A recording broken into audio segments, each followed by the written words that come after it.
The distress beacon pulsed weakly through the storm, a faint heartbeat in the darkness of Minerva 7's endless night. Lieutenant James Walker adjusted his environment suit sensors, trying to get a better fix on the signal's location. The mining colony's emergency broadcast had gone silent 3 days ago, and the Earth Defense Force had sent him to investigate.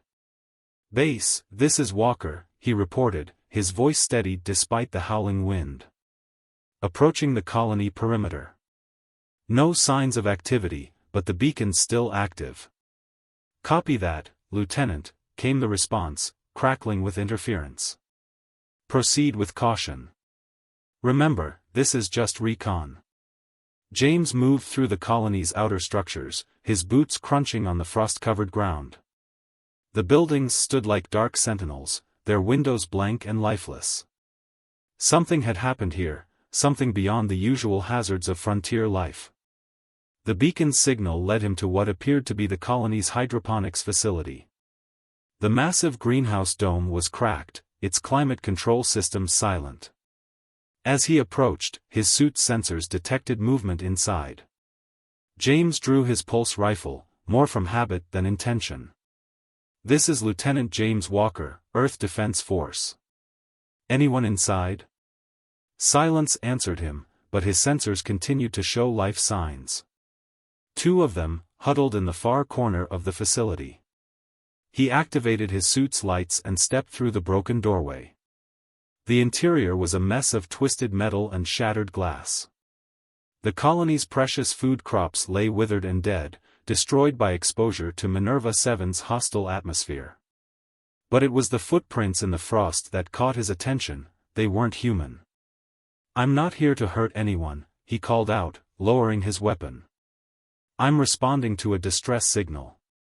A voice answered, musical and strange yet clearly understandable. "Stay back."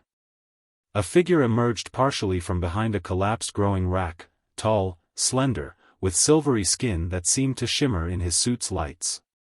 Her eyes were large and completely black, like pools of ink. "We've seen enough of your kind's help." James noticed she was protecting someone, behind her. A child, he realized, catching a glimpse of a smaller figure with the same silvery skin. "I'm not with the raiders," he said, holstering his weapon completely. "I'm EDF. We picked up your distress signal." The alien woman's expression remained wary, but he saw desperation there too. "My daughter needs medical attention. The raiders, they destroyed everything. Our ships, our communications. We've been hiding here for days." James approached slowly, hands raised. "I'm James Walker. I can help you, but you'll have to trust me." "Arya," she replied after a long moment. "And this is my daughter, Nova." The child peered around her mother, eyes wide with a mixture of fear and curiosity. "The raiders," James asked, "how many were there?" 3 ships. They came without warning." Arya's voice hardened. "They said this was human territory now. That we had no right to be here." She gestured to the destruction around them. They made their point clear. James activated his comm base. "This is Walker. I've found survivors. 2 civilians, non-human. Requesting immediate extraction and medical support." He turned back to Arya. "My shuttle's not far. Can you both walk?" Nova whimpered, and Arya lifted her protectively. "She's injured." When the dome cracked. "I'll carry her," James offered, stepping forward. "We need to move quickly. If the raiders are still in the system." A distant explosion interrupted him, followed by the unmistakable roar of ships entering atmosphere. James's comm crackled to life. "Lieutenant, we've got multiple contacts dropping out of orbit. The raiders are back." James moved swiftly, scooping Nova into his arms while Arya gathered what few possessions they had. "My shuttle has a medical kit," he said, already moving toward the exit. "We need to go. Now." They ran through the frozen colony, the sound of approaching ships growing louder. Nova clung to James, her small form trembling against his environment suit. Arya kept pace beside them, her movements graceful despite her exhaustion. There. James pointed to his shuttle, partially hidden behind a storage facility. They were halfway there when the first explosion hit, sending debris raining down around them. Nova screamed, and Arya called out something in her native language, reaching for her daughter. Almost there, James encouraged, his training taking over. Just a little further. They reached the shuttle as another explosion rocked the ground. James handed Nova back to her mother and quickly prepped for launch, his fingers flying over the controls. Through the viewport, he could see 3 ships descending through the storm clouds, brutal, ugly vessels bristling with weapons. "Strap in," he ordered, firing up the engines. "This is going to be close." The shuttle lifted off just as weapons fire began to pepper the landing zone. James threw them into a steep climb, using the storm for cover. Arya held Nova close, whispering soothing words as the shuttle bucked and weaved through the turbulence. "Base, this is Walker," James called out as they broke atmosphere. "I've got the survivors, but we've got company. Request immediate support." "Copy that, Lieutenant. The Hyperion is moving to intercept.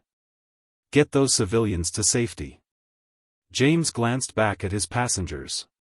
Arya met his eyes, and something passed between them, trust, perhaps, or the beginning of it. Nova had fallen asleep in her mother's arms, exhaustion finally overwhelming fear. "Your people," Arya said softly, "they will help us?" "Yes," James replied without hesitation. "You're under my protection now. Both of you." As they approached the Hyperion, James couldn't shake the feeling that this was more than just a rescue mission. Something about Arya and Nova, about the raiders' specific targeting of their settlement, there were too many questions. But for now, what mattered was getting them to safety. The rest would come later. As the Hyperion's massive form filled their viewport, James saw Arya relax slightly, her shoulders dropping from their defensive posture. "Thank you," she whispered, so quietly he almost missed it. James nodded, understanding the weight of those words. For Arya and Nova, this wasn't just an escape, it was the beginning of something new. And somehow, he knew his life would never be quite the same either. The Hyperion's docking bay opened before them like a protective embrace, and James guided the shuttle home. Behind them, Minerva, 7 disappeared into the darkness, along with the raiders who had destroyed everything Arya and Nova had known. But sometimes, James thought, endings were just beginnings in disguise. And as he helped his passengers disembark, he couldn't help but wonder what this particular beginning might bring. The medical bay of the Hyperion hummed with quiet efficiency as Dr. Catherine Hayes finished examining Nova's injuries. The young alien child sat perfectly still, her large dark eyes fixed on James, who stood nearby with her mother. Over the past week, he had become her anchor in this strange new world. "The bone knitter has done its work," Dr. Hayes announced, reviewing the holographic scans floating above the bed. "Nova's leg has healed completely. The resilience of your species' cellular structure is remarkable, Arya." Arya nodded, her silvery skin catching the soft light. "Our people evolved on a high-gravity world. We heal quickly by necessity." She reached for Nova, who immediately climbed into her mother's arms. "Thank you, Doctor." James watched the interaction, noting how Dr. Hayes treated them with the same professional courtesy she showed any patient. If only everyone aboard the Hyperion shared her perspective. "Lieutenant Walker," a voice called from the doorway. Commander Marcus Reed stood there, his expression stern. "A word?" James followed Reed into the corridor, already anticipating the conversation. The commander didn't wait long to get to the point. "The Security Council is concerned about our guests," Reed said, keeping his voice low. "Housing alien refugees wasn't exactly in our mandate. They're survivors of a brutal attack, sir," James responded, maintaining his professional tone despite his rising frustration. The raiders specifically targeted their settlement. Reed's expression softened slightly. I understand that, Lieutenant. But there are protocols. Questions that need answers. Why were they on Minerva 7 in the first place? What did the raiders want? I can help with those answers, Aria's voice came from behind them. She stood in the doorway, her height making her an imposing figure despite her slender frame. My people are botanists, Commander. We terraform worlds others consider uninhabitable. Minerva 7 was to be our latest project. Reed turned, surprised by her presence and perhaps also by her perfect command of English. You're terraformers? Among other things. Aria stepped forward, her movements graceful despite the ship's artificial gravity. My specialty is xenobotany, adapting plant species to survive on hostile worlds. The raiders. She paused, pain flickering across her features. They weren't just attacking our settlement. They were destroying years of research. James watched Reed process this information. The commander was a practical man, and the potential value of Aria's knowledge wasn't lost on him. Perhaps, Reed said slowly, we could discuss this further in my office. Lieutenant Walker, please join us. Nova had fallen asleep in the medical bay, watched over by Dr. Hayes. In Reed's office, Aria revealed more about her people's work. James listened, fascinated, as she described methods of atmospheric modification and soil enhancement that made Earth's terraforming attempts seem primitive by comparison. Your research, Reed leaned forward, genuinely interested now, could it help with our struggling colonies? Yes, Aria replied simply. But understanding it requires patience. Our methods work with planetary ecosystems rather than trying to force them into submission. James noticed how she relaxed slightly when discussing her work, her passion for it evident in her voice. It was the most animated he'd seen her since the rescue. I'd like to propose something, Reed said after a moment's thought. We have research facilities aboard the Hyperion. Currently unused. If you're willing to share your knowledge. You're offering us sanctuary in exchange for my expertise? Aria's tone was neutral, but James caught the slight tension in her shoulders. I'm offering you an opportunity, Reed corrected. Your knowledge could save lives, Aria. And yes, it would give you and Nova a place here. Officially. James held his breath, watching Aria consider the proposal. He wanted to speak up, to assure her she didn't have to decide immediately, but he knew this was her choice to make. I accept, she said finally. On one condition. Lieutenant Walker continues as our liaison. Reed glanced at James, a knowing look in his eyes. I think that can be arranged. The next few weeks brought changes to life aboard the Hyperion. Aria's former living quarters were converted into a specialized botanical lab, where she began documenting her research. James found himself spending most of his off-duty hours there, fascinated not just by the work but by Aria herself. Nova thrived in her new environment, quickly becoming a favorite among the crew. Her natural curiosity and quick mind endeared her to everyone she met, even the initially skeptical. She spent hours in the observation deck, asking endless questions about Earth and human culture. Not everyone welcomed their presence, of course. James heard the whispers, saw the sideways glances from some crew members. But for every doubter, there seemed to be two defenders, especially after Aria's first breakthrough. It happened during a routine supply run to Nueva Terra, one of Earth's struggling colony worlds. The planet's crops were failing, its soil becoming increasingly toxic despite traditional treatment methods. Aria took one look at the soil samples and immediately identified the problem. Your chemical treatments are killing the native microorganisms, she explained to the Colonial Agricultural Board. They're essential to maintaining soil balance. But I can help you restore them. Within days, she had developed a modified version of her people's soil enhancement techniques. The colonial scientists were skeptical at first, but the results were undeniable. The test plots showed improvement within weeks. James watched her work with growing admiration. One evening, as they stood in her lab reviewing the latest data from Nueva Terra, he finally asked the question that had been on his mind. "Why did you request me as your liaison?" Arya looked up from her samples, her dark eyes meeting his. "Because you saw us as people, James. Not aliens, not refugees. Just people who needed help." She paused, setting down her instruments. "And because Nova trusts you.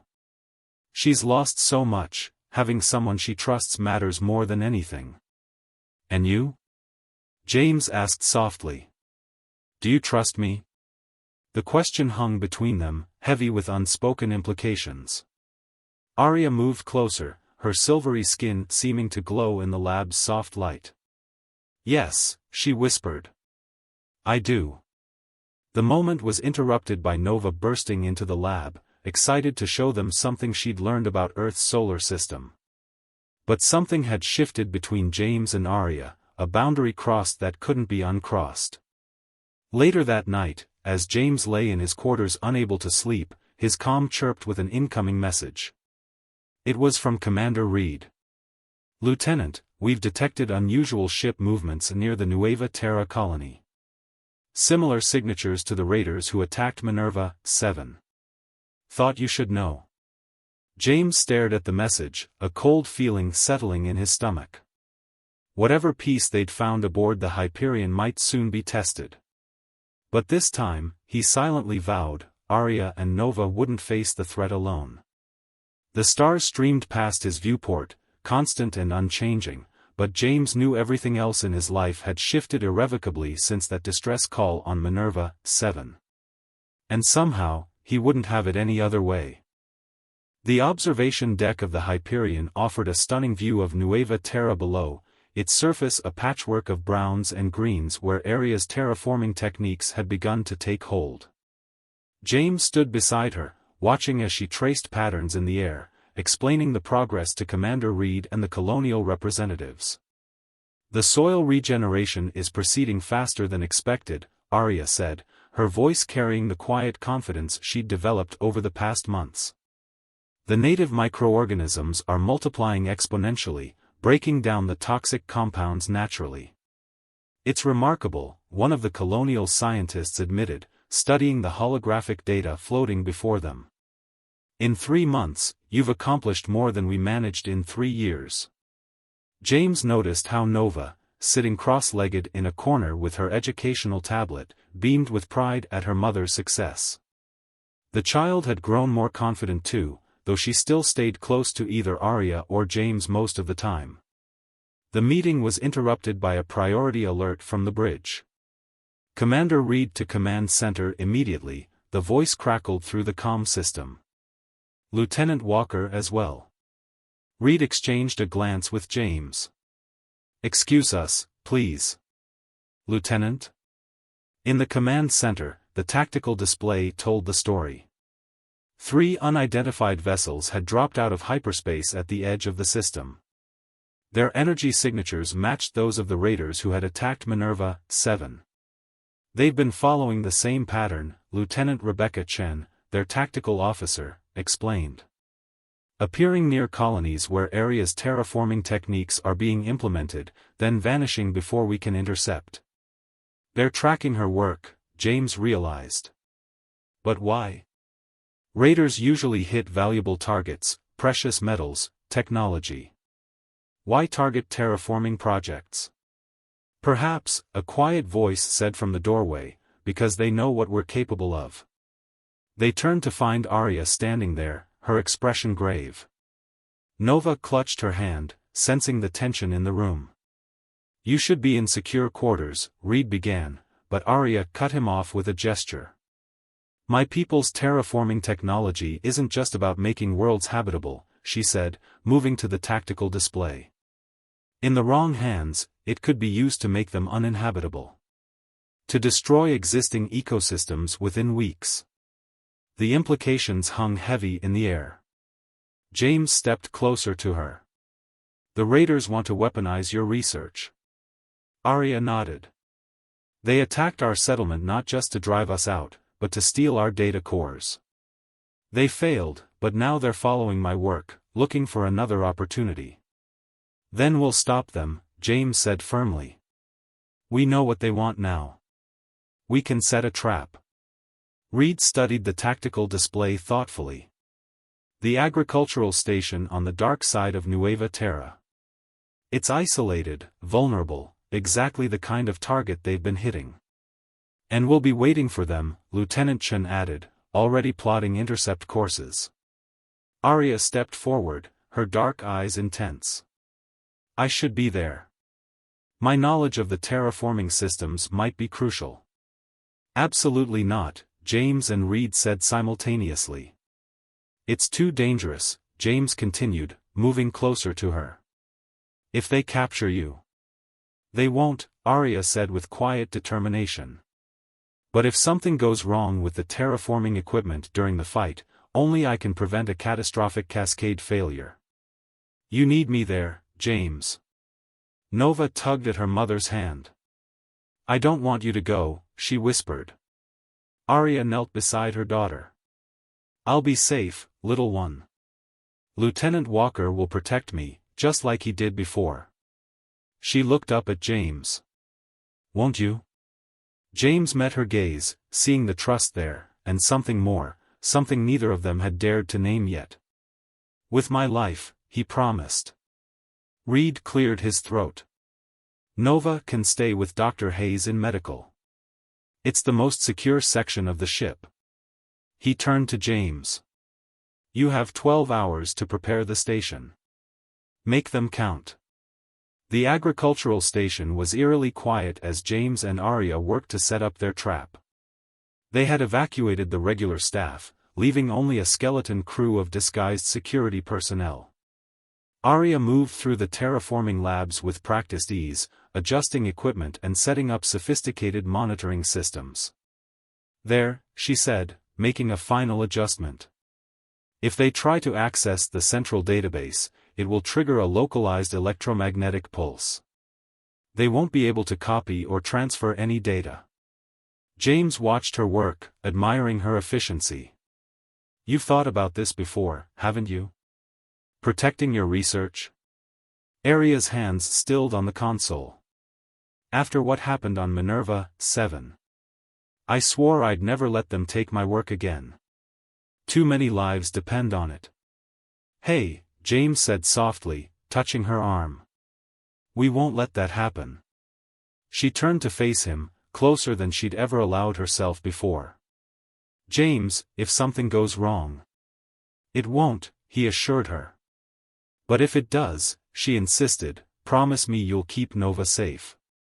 She's all I have left of her father, of my home. James reached up, hesitating only briefly before touching her face. Her skin was smooth and warm beneath his fingers, with a subtle luminescence that seemed to pulse with her emotions. Nothing will happen to either of you, he said. Not while I'm here. The moment stretched between them, charged with unspoken feelings. Then the proximity alarm blared, shattering the silence. Multiple ships dropping out of hyperspace, Lieutenant Chen's voice came through their comms. They're here. James and Arya moved quickly to their positions as the station's lights dimmed to emergency levels. Through the reinforced windows, they could see 3 Raider ships approaching, their hulls scarred and menacing. Remember, James said into his comm, we hold position until they commit to the attack. Let them think they've surprised us. The first explosion rocked the station moments later, right on schedule. The Raiders were following their usual pattern, disable communications, then breach the outer doors. They didn't know about the Hyperion waiting on the other side of the planet, or the squad of EDF soldiers hidden throughout the station. They're heading for the main lab, Arya reported, watching the security feeds. Just as we predicted. James checked his weapon. Stay behind me. When they break through that door. The raiders hit the inner security doors with plasma cutters, the metal glowing white-hot as it melted. James counted 4 of them in the first wave, wearing heavily modified combat suits. Well, the leader said as they entered, his voice distorted through his helmet. The famous aria of the Luminari, working with humans now? How the mighty have fallen. Better than working with murderers, Arya replied coldly. The raider laughed. Murderers? We're visionaries. Your people hoard their technology, dripping it out to the highest bidders. Think what we could do with it unleashed. We could reshape worlds. You mean destroy them, James said, stepping forward with his weapon raised. Did your visionary dreams include killing innocent colonists? Acceptable losses, the raider shrugged. Now, how about we discuss terms? Hand over the research cores, and we'll leave your precious station intact. Arya's voice was steel. How about a counteroffer? She pressed a button on her wrist console, and suddenly the station's atmospheric processors roared to life. The raiders' suits began to spark and malfunction as the air itself seemed to turn against them. Now! James shouted, and the hidden EDF soldiers emerged, weapons firing. The battle that followed was chaos. The raiders, their suits compromised by whatever Arya had done to the atmosphere, fought desperately. James stayed close to her, protecting her from any who got too close. The Hyperions moving into position, Lieutenant Chen reported through their comms. Raider ships are attempting to flee. They won't get far, Reed's voice replied. Not with their engines damaged. Excellent work with the atmospheric manipulation, Arya. Care to explain how you managed that? An application of our terraforming principles, Arya said, watching as the last raider was subdued. Sometimes the gentlest touches create the strongest changes. Later, after the raiders had been secured and the station restored to normal operations, James found Arya in the observation dome, watching Nueva Terra rotate below them.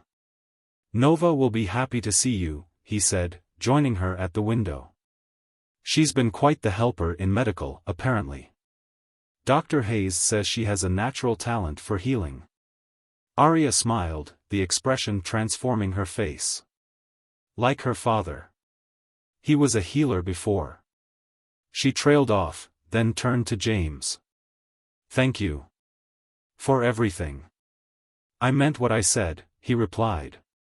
About protecting you both. She stepped closer, her hand finding his. I know. And I think it's time I stopped being afraid of what that means.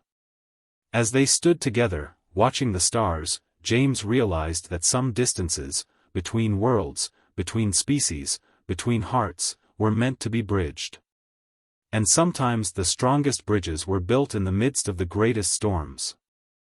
The interrogation room aboard the Hyperion was stark and cold, but the raider captain's arrogance remained undiminished.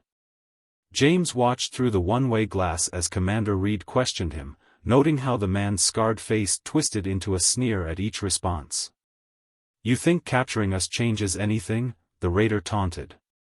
We're just the beginning. The Luminari's precious secrets are already out there, spreading through the frontier. It's only a matter of time. Beside James, Arya stood perfectly still, but he could sense her tension. 3 weeks had passed since the battle at the agricultural station, and the implications of what they'd learned grew more troubling by the day. He's telling the truth, Arya said quietly. The attack patterns we've detected, they're too widespread to be just one group. Someone is coordinating this, someone with resources. We'll find them, James assured her, though uncertainty gnawed at him. The raids had indeed escalated, targeting not just terraforming projects but any installation with links to Luminari technology. The door opened behind them, and Lieutenant Chen entered with a data tablet. You need to see this, she said, her expression grim. We've decoded more of their communications. The raiders aren't working alone, they're being funded by someone within the Earth Defense Force. The revelation hit like a physical blow. James turned to face Chen fully. How high up? High enough to have access to classified patrol routes, colony defense codes. Chen glanced at Arya apologetically. And the original surveys of Luminari settlements. Arya's luminescent skin pulsed with emotion. That's how they found us on Minerva 7. They knew exactly where to strike. Before anyone could respond, Nova burst into the observation room, her face bright with excitement. Mother! Lieutenant Walker! Dr. Hayes says my test results. She trailed off, sensing the tension in the room. James watched Arya compose herself instantly for her daughter's benefit, kneeling to Nova's level. What did the doctor say, little one? Nova glanced between the adults uncertainly. She says I have an aptitude for xenobiology, like father did. She's been teaching me about human cellular structure. That's wonderful, Arya smiled, but James could see the strain behind it. Nova was too perceptive to miss it entirely. What's wrong? The child asked. Is it the bad people again? Commander Reed chose that moment to enter from the interrogation room, his face troubled. Lieutenant Walker, a word in private? James followed Reed to his office, leaving Arya to comfort Nova. The commander's usually immaculate desk was covered in data tablets and intelligence reports. The raider captain finally cracked, Reed said without preamble. Their primary target isn't the terraforming technology, it's Arya herself. Specifically, her genetic code. James felt his blood run cold. What? The Luminari's biological adaptability, their ability to survive in extreme environments, someone wants to weaponize it. Create enhanced soldiers, maybe worse. Reed ran a hand through his graying hair. And they're willing to burn down the frontier to get it. Does Arya know about this? Not yet. But she needs to. Reed fixed James with a stern look. Your feelings for her are obvious, Lieutenant. I've looked the other way because she's been an asset to this ship, and frankly, because I believe in what you two could represent, proof that our species can do more than just coexist. James straightened. But now those feelings could be a liability. If our traders know about your relationship, they could use it against us, James finished. Sir, with respect, Arya and Nova are already targets. My feelings don't change that. No, Reed agreed, but they might cloud your judgment when we need it most. The conversation was interrupted by an urgent comm alert. Lieutenant Chen's voice was tense. Commander, Lieutenant, we've detected multiple ships dropping out of hyperspace. They're not raiders this time. Sir, they're EDF vessels. James and Reed rushed to the bridge. The tactical display showed 5 Earth Defense Force destroyers arrayed around the Hyperion, their weapons powered but not yet targeted. We're being hailed, Chen reported. On screen, Reed ordered. The face that appeared on the main viewer was familiar to all of them, Admiral Victor Richardson, commander of the Frontier Fleet. His expression was grave. Commander Reed, Richardson said formally. You are hereby ordered to surrender the alien refugees in your custody for immediate transfer to Earth. This comes directly from the Defense Council. Reed's voice was carefully neutral. May I ask on what grounds, Admiral? National security. We have evidence that the Luminari have been conducting unauthorized biological experiments in human space. Their technology represents a clear and present danger. James felt his hands clench into fists. It was happening again, fear and prejudice masquerading as security concerns. He glanced at the bridge doors and saw Arya standing there, her face a mask of calm despite the devastating news. That's a lie, she said, stepping onto the bridge. Nova clutched her hand tightly. My people heal worlds. We don't destroy them. Richardson's eyes narrowed. Your presence aboard that ship is a violation of at least 6 security protocols. Commander Reed, you have 1 hour to comply with the transfer order, or we will be forced to take action. The transmission cut off, leaving the bridge in tense silence. He's working with them, James said quietly. The Admiral is their contact in the EDF. Reed nodded slowly. The timing's too perfect. He knows we're close to exposing the conspiracy. He turned to Arya. I won't turn you over to them. You may not have a choice, Arya replied. 1 ship against 5 destroyers. 2 ships, a new voice said. They turned to see the raider captain standing in the doorway, flanked by security officers. My crew and I would rather die than let Richardson's butchers continue their work. James moved protectively closer to Arya and Nova. Why should we trust you? The captain's scarred face was solemn. Because I've seen what they did to the Luminari they captured. The experiments. The torture. We thought we were fighting against aliens who hoarded their gifts, but we were just pawns in their game. Reed studied the man for a long moment, then turned to his tactical officer. Lieutenant Chen, what are our odds if we run? The Hyperion's faster than their destroyers, Chen replied. If we can make it to the Nueva Terra gravity well, we might be able to slingshot to hyperspace before they can lock weapons. And my ship can run interference, the raider captain added. Give you the time you need. James looked at Arya, seeing the weight of decision in her eyes. Whatever you choose, he said softly, I'm with you. Arya knelt before Nova, brushing a strand of silvery hair from her daughter's face. Do you remember what your father used to say about courage? Nova nodded solemnly. That it's not about being unafraid. It's about doing what's right even when you're scared. Commander, Arya said, standing tall. I suggest we show Admiral Richardson exactly what happens when you corner a Luminari. Reed smiled grimly. Lieutenant Walker, get Arya to her lab. Whatever she's planning, I have a feeling we'll need it. He turned to the crew. Battle stations, everyone. We're about to remind the Earth Defense Force why you don't betray your own principles. As James hurried through the corridors with Arya and Nova, he caught her hand. Are you sure about this? Arya's dark eyes met his, filled with determination and something deeper. My people have been running for too long, James. It's time to stand and fight, not just for us, but for everything we could build together. Nova looked up at them both, her young face serious. We're not alone anymore, are we? James squeezed Arya's hand. No, he said firmly. You're not alone. And you never will be again. The Hyperion's alert klaxons began to sound, warning of the battle to come. But as James watched Arya prepare to defend everything they'd built together, he knew that some things were worth any risk. Love, after all, had always been the greatest force for change in the universe, whether that love spanned continents, planets, or the vast gulf between stars. The Hyperion shuddered under another barrage as James raced through its corridors toward Arya's lab.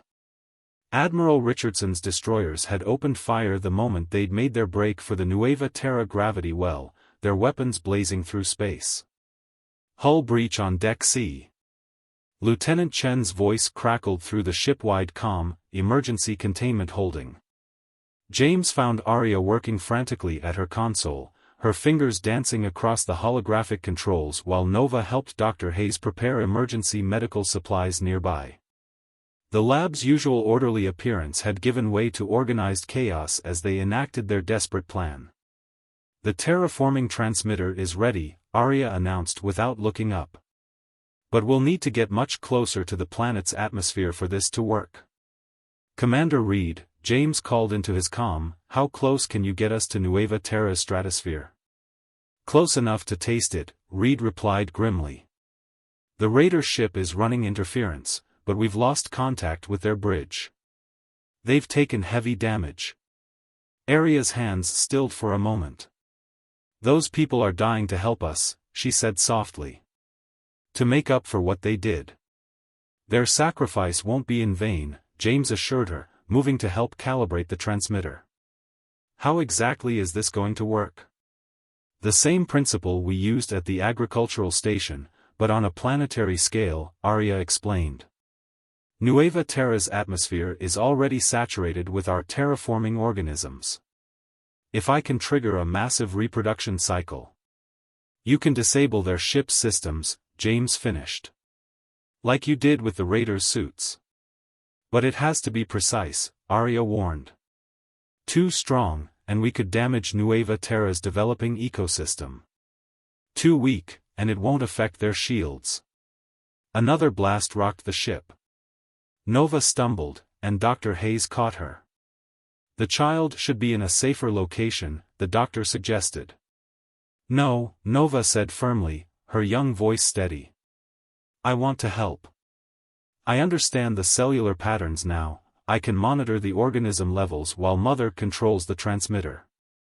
James saw Arya's expression soften with pride, even as fear for her daughter warred within her. Stay with Dr. Hayes, she instructed Nova. Do exactly as she says. The ship's intercom crackled again. Multiple incoming missiles. Chen warned. Evasive maneuvers. The Hyperion tilted sharply, sending equipment sliding across the lab. James caught Arya as she stumbled, holding her close for a moment longer than necessary. Their eyes met, and all the words they hadn't said hung between them. James, she began, but he shook his head. Tell me later, he said softly. When we've won. The tactical display showed them dropping rapidly through Nueva Terra's upper atmosphere, the pursuing destroyers closing in. The Raider ship, trailing debris and plasma, continued to harass Richardson's forces, drawing fire away from the Hyperion. We're in position, Reed announced. Whatever you're going to do it now. Arya's hands flew across the controls, initiating the transmission sequence. Nova, monitor the organism levels. Tell me the moment they reach critical density. James watched in amazement as the atmospheric readings began to change. The terraforming organisms, responding to Arya's signal, began reproducing at an unprecedented rate. A visible haze appeared in the space around them, growing thicker by the second. First destroyer showing shield fluctuations, Chen reported. Their systems are starting to fail. Organism density at 60% of critical, Nova called out, her eyes fixed on her readings. 70%, 80%. Richardson's voice cut through their communications. This is your final warning, Commander Reed. Stand down or be destroyed. Whatever trick your alien friends are attempting won't save you. You're wrong, Admiral, Reed replied calmly. About so many things. Chen, broadcast the evidence. All channels. James smiled grimly as Chen began transmitting their proof of Richardson's conspiracy, the decoded communications, the Raider captain's confession, the records of illegal experiments on captured Luminari. But more importantly, they were broadcasting proof of what the Luminari actually were, healers, builders, people who made worlds better. Density at critical levels. Nova announced triumphantly. Arya activated the final sequence, and the haze around them seemed to pulse with energy. On the tactical display, they watched as one by one, Richardson's destroyers began to lose power, their shields failing as the organisms disrupted their systems. Multiple ships reporting critical failures, Chen reported, unable to keep the satisfaction from her voice. They're withdrawing, Commander. The Raider ship, Arya asked urgently. Are they? Still with us, Reed confirmed. Damaged but alive. They're requesting permission to land in our bay. James moved to Arya's side as she sagged with relief, supporting her. Nova ran to them both, and he found himself enveloped in a family embrace that felt utterly right. Lieutenant Walker to the bridge, Reed's voice interrupted their moment. Bring our resident genius with you. We're not quite finished yet. On the bridge, they found Reed speaking with an elderly woman on the main viewer, Fleet Admiral Helena Torres, Richardson's superior and the highest-ranking officer in the Earth Defense Force. "The evidence is quite conclusive," Torres was saying, her expression severe. "Richardson and his conspirators will face trial for their crimes. Commander Reed, you and your crew showed tremendous courage. As did your guests." Arya stepped forward. "What happens now, Admiral?" Torres studied her thoughtfully. "That depends partly on you. The Defense Council is reconsidering its position on Luminari presence in Earth space. Your actions today, your willingness to defend human colonies despite our prejudice, it's opened many eyes. The Luminari have always wanted peace," Arya said quietly. "We are builders, healers. All we ask is the chance to prove it." "Then prove it," Torres replied. "I'm authorizing Commander Reed to establish a joint human Luminari research station on Nueva Terra. Your people will be welcome there, under Earth Defense Force protection." She paused, smiling slightly. "Assuming, of course, you're willing to continue working with us."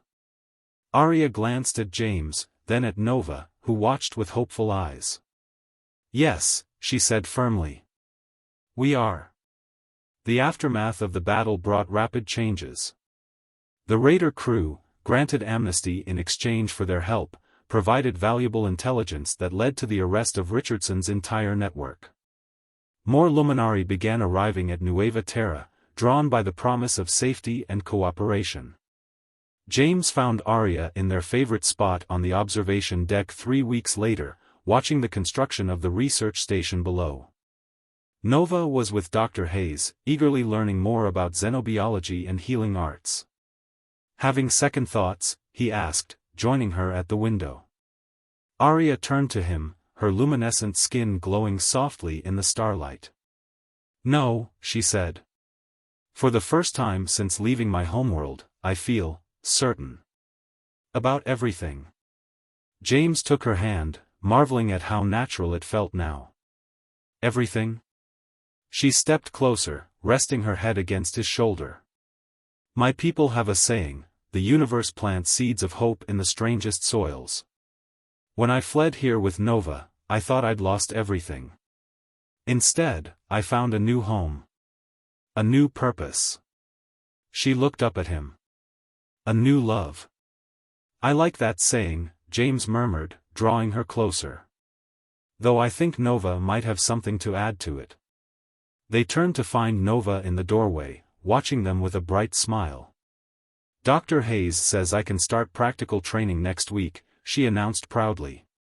"She thinks I might be able to combine Luminari healing techniques with human medicine."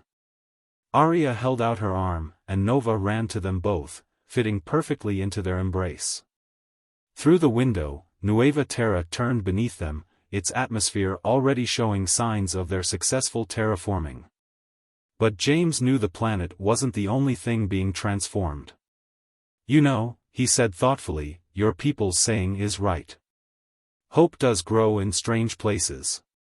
He looked at the small family in his arms, his family now, though different species, though born light years apart. "But love?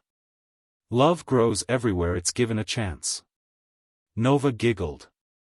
"That's much better than all those boring official speeches they keep making about interstellar cooperation and cultural exchange." Out of the mouths of babes, Arya laughed, her joy luminescent and pure. Above them, the stars shone steadily, witnessing this small moment of triumph, not just of survival, but of love transcending every boundary humanity had ever drawn. And in the end, that was the greatest terraforming of all, the reshaping of hearts and minds, making room for new possibilities, new connections, new kinds of family. The universe, it seemed, had been planting seeds of hope all along. They just needed the courage to let them grow.